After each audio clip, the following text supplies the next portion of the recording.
नमस्कार विद्यार्थी मित्रांनो, आजच्या तासामध्ये आपण आपल्या 10वी इंग्लिश कोर्स बुक थर्ड लँग्वेजला प्रारंभ करणार आहोत आणि याच्यामध्ये असणारी ही पहिली कविता, पहिल्या युनिटमधली पहिली कविता अ टीनेजर्स प्रेयर ही आजच्या तासामध्ये आपण अभ्यासणार आहोत.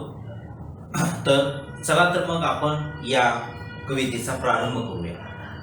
या कवितेचं हेडिंग आहे, शीर्षक आहे अ टीनेजर्स प्रेयर. यामधला पहिला शब्द आहे टीनेजर. टीनेजर या शब्दाचा अर्थ काय होतो तर किशोर अवस्थेमधला मुलगा, म्हणजे ज्याचं वय हे साधारणतः 16 ते 18 किंवा 14 ते 18 या वयोगटामध्ये असणारा जो मुलगा असतो किंवा मुलगी असते त्याला टीनेजर अशा प्रकारचा शब्द इंग्रजी भाषेमध्ये वापरला जातो. आणि प्रेयर या शब्दाचा अर्थ होतो प्रार्थना. या किशोर अवस्थेमध्ये असणाऱ्या मुलानं किंवा मुलीनं केलेली ही एक प्रार्थना जी आहे ते आपण या ठिकाणी अभ्यासणार आहोत. कवितेला मी प्रारंभ करतो. Each day brings new beginnings. Decisions I must make. या ठिकाणी या कवितेमध्ये हा मुलगा किंवा मुलगी असं म्हणते की प्रत्येक दिवस जेव्हा उगवतो तेव्हा ती माझ्यासाठी एक सुरुवात असते. माझ्यासाठी एक तो नवीन दिवस, नवीन सूर्योदय हा एक नवीन सुरुवात असते आणि माझ्यासाठी ती एक संधी निर्माण झालेली असते. Decisions I must make. आणि त्याच्यामध्ये हा मुलगा किंवा मुलगी असं म्हणते की मला आता निर्णय घ्यावा लागेल. माझ्या भविष्याच्या दृष्टिकोनातून माझं आयुष्य घडवण्यासाठी, माझं करिअर घडवण्यासाठी मला आता निर्णय घ्यावा लागणार आहे आणि हा निर्णय घेण्यासाठी एक नवीन संधी नवीन दिवसाच्या रूपानं मला मिळालेली आहे. And I am the only one to choose the road that I will take. त्यामध्ये हा मुलगा किंवा मुलगी असं म्हणते की I am the only one to choose. Choose असा शब्द आहे. चूज या शब्दाचा अर्थ काय होतो? निवडणे. मला माझ्या करिअरच्या वाटा निवडायच्या आहे. CHOOSE. चूज म्हणजे काय? निवडणे. काय निवडायचं आहे? मला माझ्या करिअरच्या वाटा निवडायच्या आहे. माझ्या प्रगतीची संधी मला निवडायची आहे. आणि या कवितेमध्ये हा मुलगा म्हणतो I am the only one. Only one असा शब्द का वापरतो तो? कारण की त्याला असं म्हणायचं आहे की माझ्यासाठी काय योग्य राहील, माझ्यासाठी नेमकी संधी कोणती, कुठल्या क्षेत्रामध्ये मला आवड आहे आणि कुठल्या क्षेत्राचं काम मी करू शकतो हे ओळखण्याची क्षमता आणि जाण ही केवळ माझ्यामध्ये आहे. म्हणून I am the only one. म्हणजे माझं भवितव्य काय आहे, माझ्या मर्यादा काय आहेत, माझ्या क्षमता काय आहेत ह्या फक्त मलाच ठाऊक आहे. दुसऱ्या कोणालाही त्या ठाऊक नाहीत किंवा कोणालाही ते ओळखता येऊ शकत नाही. मी स्वतःला जितकं ओळखतो किंवा ओळखते तितकं कोणीच मला ओळखू शकत नाही. आणि त्याच्यामुळे आज जो मला काही निर्णय घ्यायचा आहे तो मलाच घ्यायचा आहे आणि त्या निर्णयाची जबाबदारी, जिम्मेदारी ही सुद्धा माझीच असेल. यश आणि अपयशाची जबाबदारी सुद्धा माझीच असेल. आणि म्हणून हा मुलगा म्हणतो की I am the only one to choose the road that I will take. The road that I will take. ज्या मार्गाने मला जायचं आहे तो मार्ग निवडण्याची जिम्मेदारी माझीच आहे आणि त्यामुळे आज मला निर्णय घ्यावा लागेल असं या कवितेमध्ये पहिल्या स्टांजामध्ये हा कवी आणि किंवा मुलगा हा आपल्याला या ठिकाणी सांगतो आहे. आता याच्यामध्ये एक रायमिंग स्कीम आहे. आता तुम्हाला तर रायमिंग स्कीम कशी असते नेमकी हे चांगलंच माहित आहे, परंतु आपण पुन्हा एकदा त्याचं या निमित्तानं एक रिव्हिजन देऊया. बघा, या स्टांजाच्या 4 ओळीमधला 4 शेवटचे अक्षर जर आपण बघितलं तर पहिला आहे बिगिनिंग्स. BEGININGS. बिगिनिंग्स हा पहिला शब्द आहे. त्याच्यानंतर दुसरा शब्द आहे मेक. तिसरा शब्द आहे चूज. CHOOSE. चूज. आणि चौथा शब्द आहे टेक. आता रायमिंग पेअर आपल्याला सर्वात प्रथम शोधावी लागते. आता इथे काय आहे? एक मेक आणि दुसरा आहे टेक. ही झाली रायमिंग पेअर, म्हणजे हे रायमिंग वर्ड्स आहे. बिगिनिंग्स आणि चूज हे काही रायमिंग वर्ड्स नाही. बर, आता बिगिनिंग्स यापासून जर आपण सुरुवात केली तर आपण याला म्हणायचं ए. बिगिनिंग्स पहिल्या ओळीची रायमिंग स्कीम काय झाली? ए. आता बिगिनिंग्स आणि मेक हे 2 रायमिंग वर्ड्स नसल्यामुळे इथं त्याला दुसरं अल्फाबेट द्यायचं, ते म्हणजे बी. बिगिनिंग्स आणि मेक हे 2 वेगवेगळे शब्द आहेत. वेगवेगळे शब्द आहेत किंवा रायमिंग वर्ड्स नाही.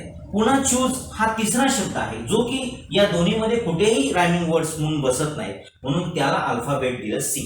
त्याच्यानंतर चौथा आहे टेक. टेक हा मात्र मेकचा रायमिंग पेअर आहे किंवा मेकचा रायमिंग वर्ड आहे, त्याच्यामुळे आपण त्याला पुन्हा एकदा त्याचं रिपिटेशन करायचं, ते म्हणजे बी. मग आता या ठिकाणी या ओळीची फिगर ऑफ स्पीच काय आहे, या कवितेतील पहिल्या स्टांजाची रायमिंग स्कीम काय आहे, ए बी सी बी.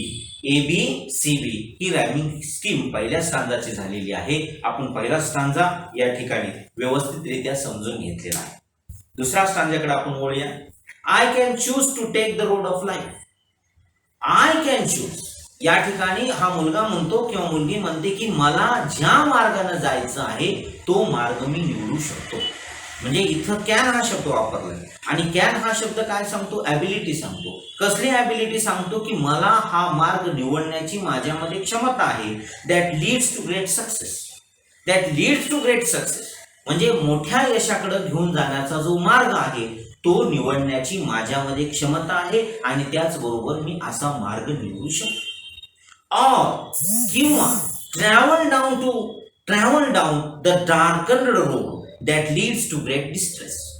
मी असाही मार्ग पत्करू शकतो, असाही धोका पत्करू शकतो की ज्याच्यामुळे माझं संपूर्ण आयुष्य हे अंधाराच्या खाईमध्ये, अडचणींच्या छायेमध्ये जाईल आणि that leads to great distress आणि माझ्या पदरी खूप मोठी निराशा पडू शकेल. म्हणजे या ठिकाणी प्रार्थना जेव्हा एखादा टीनेजर ईश्वराकडे करतो आहे तो नेमकी कशा प्रकारची आहे की ईश्वरा तू आता मला मार्ग दाखव, आणि मार्ग दाखवत असताना जो कोणता मार्ग मी निवडेल तो एक तर मला खूप मोठ्या यशाकडे घेऊन जाईल किंवा खूप मोठ्या अपयशाच्या गर्दीमध्ये घेऊन जाईल. त्याच्यामुळे या ठिकाणी जो कोणता मी मार्ग निवडेल तो योग्य असेल असंही या ठिकाणी एक आव्हान या कवितेच्या माध्यमातून हा मुलगा ईश्वराकडे करतो आहे. हे आपल्याला तिसऱ्या स्टँजामध्ये दिसतंय. Please open up my eyes dear lord. आणि म्हणून हा मुलगा ईश्वराला प्रार्थना करतो आणि प्रार्थना करताना तो म्हणतो please open up my eyes dear lord. हे ईश्वरा माझी डोळे उघड. Open up my eyes, open डोळे उघड. डोळे उघड या शब्दाचा अर्थ काय की जगातील खऱ्या खोट्या गोष्टींचं ज्ञान मला प्राप्त करू दे, वस्तुस्थितीचं ज्ञान मला, माझ्या क्षमतेचं ज्ञान मला होऊ दे, माझ्या मर्यादांचं मला ज्ञान होऊ दे, माझ्यामध्ये असलेल्या कमतरतेचं मला ज्ञान होऊ दे आणि माझ्यामध्ये असलेल्या बलस्थानांचं ज्ञान मला होऊ दे. म्हणून तो असं म्हणतो की please open up my eyes dear lord that I might clearly see. ज्याच्यामुळे मी स्पष्टपणे हे पाहू शकेल. Help me stand for what is right and bring out the best in me. आणि जे माझ्यासाठी योग्य असेल, जे माझ्यासाठी सर्वोत्तम असेल, जे माझ्यासाठी बेस्ट असेल तेच बेस्ट तू मला प्राप्त करून दे. हेल्प मी स्टँड म्हणजे उभे राहणे, चांगल्या आणि सर्वोत्तम गोष्टींच्या बाजूनच उभा राहण्याची क्षमता मला दे किंवा तशा प्रकारचं ज्ञान मला दे, तशा प्रकारची समज मला दे. And what is right, for what is right, जे योग्य असेल त्याच बाजूने माझं मन झुकू दे. Bring out the best in me, आणि bring out the best in me म्हणजे माझ्यामध्ये जे काही सर्वोत्तम करण्याची क्षमता आहे अशा प्रकारची सर्वोत्तम करण्याची क्षमता विकसित होऊ दे. आणि ती गोष्ट सत्य असली पाहिजे, चांगली असली पाहिजे, चांगल्याच गोष्टीकडे, सद्गुणांकडेच माझं मन वळू दे. अशा प्रकारची प्रार्थना या कवितेतील तिसऱ्या स्टांजाच्या माध्यमातून हा किशोर अवस्थेमधला मुलगा हा ईश्वराला करतो आहे. कारण की किशोर अवस्था ही अशी असते की ज्याच्यामध्ये खऱ्या खोट्याची पारख आपल्याला करता येऊ शकत नाही किंवा आपल्याला सगळ्या गोष्टींचं पूर्ण ज्ञान झालेलं नसतं आणि म्हणून आपण योग्य निर्णय घेऊ शकत नाही. अशा वेळी हा मुलगा किंवा मुलगी ईश्वराकडे प्रार्थना करून आम्हाला जे जगातलं चांगलं आहे, जे योग्य आहे, तेच सत्य आहे, तेच आम्हाला प्राप्त करू दे, प्राप्त होऊ दे, अशा प्रकारची विनंती करतायत. Help lord to just say no when temptation comes my way. Temptation या शब्दाचा अर्थ होतो मोह.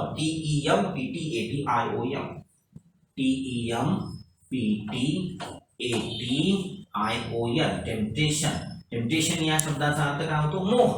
म्हणजे से नो, नकार देण्याचं सामर्थ्य माझ्यामध्ये निर्माण होऊ दे, नकार देण्याची क्षमता माझ्यामध्ये निर्माण होऊ दे, नकार देण्याची सवय मला असू दे. केव्हा, जेव्हा माझं मन मोहाला बळी पडेल, जेव्हा माझ्यासमोर मोह निर्माण होतील तेव्हा मोहाला नकार देण्याची क्षमता माझ्यामध्ये निर्माण होईल. That I might keep my body clean and fit for life each day. आणि ज्याच्यामुळे काय होईल, माझं शरीर जे आहे ते निर्मळ राहील, माझं शरीर हे तंदुरुस्त राहील. I might keep my body clean and fit, माझं शरीर हे फिट राहील. त्यामुळं जे मोहाचे क्षण असतील, मग व्यसन असेल, हे एक मोहाचा क्षण आहे. यातून आपल्यामध्ये आपल्या क्षमता विकसित होऊ शकत नाही. म्हणून मी व्यसनाच्या बळी पडू नये अशा प्रकारची क्षमता ही माझ्यामध्ये निर्माण कर. अशा प्रकारे हा मुलगा ईश्वराकडे प्रार्थना करतो आहे किंवा मुलगी ही प्रार्थना करते आहे.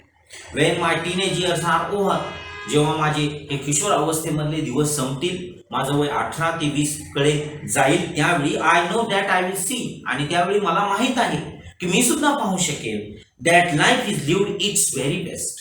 आणि माझ्या आयुष्यातली आणखीन 10 वर्षे गेलेली असतील, 20 वर्षे गेलेली असतील, तेव्हा मला सुद्धा हे जाणून होईल, या गोष्टीची जाणीव होईल किंवा हे माहीत होईल की माझे आता टीनेज इयर्स संपलेले आहेत आणि मी माझं सर्वोत्तम आयुष्य जगतो आहे, उत्तम आयुष्य जगतो आहे. That life is lived its very best. माझ्या आयुष्याचा सुकाळ आता सुरू झालेला आहे. With you walking next to me, आणि विथ यू हे सर्वोत्तम दिवस केवळ मी तुझ्या संगतीमध्ये घालवत आहे.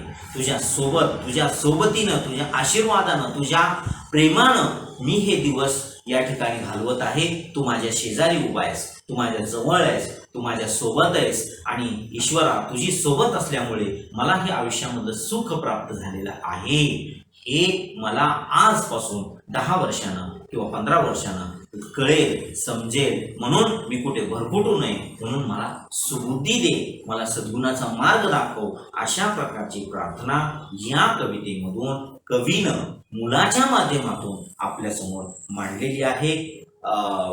मला असं वाटतं की आपण या ठिकाणी सर्व गोष्टींचा अभ्यास घेतलेला आहे.